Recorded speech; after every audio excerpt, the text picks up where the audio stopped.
Hello everyone, কেমন আছো তোমরা সবাই? তো আজকে আমি আবারও একটা নতুন ভিডিও নিয়ে চলে এসেছি। তো তোমরা আমার গলাটা শুনে বুঝতেই পারছো আমার শরীরটা অনেকটাই খারাপ, যে কারণে আমি কিছুদিন ধরে ভিডিও নিয়ে আসতে পারছিলাম। আজকে ড্রয়িংটা আমি পুরোটাই ফ্রি হ্যান্ডে করবো লুমিস মেথডের সাহায্যে। লুমিস মেথড হলো এমনই একটা ইজি প্রসেস যেটা দিয়ে ফ্রি হ্যান্ড ড্রয়িংটা খুব ইজিলি করা যায়।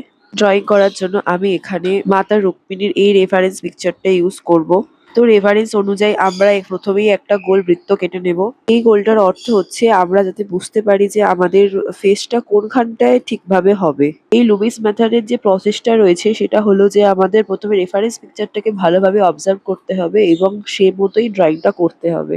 তাহলে তোমরা দেখো আমি কিভাবে এই লুমিস মেথডের সাহায্যে ফ্রি হ্যান্ডে এই ড্রয়িংটা করছি। তোমাদের যদি এই ভিডিওটা ভালো লেগে থাকে তাহলে আমাকে অবশ্যই সাবস্ক্রাইব করতে ভুলো না। বাট এই ছবিটি আমি কিভাবে কালার করলাম সেটা তোমাদের সাথে শেয়ার করব।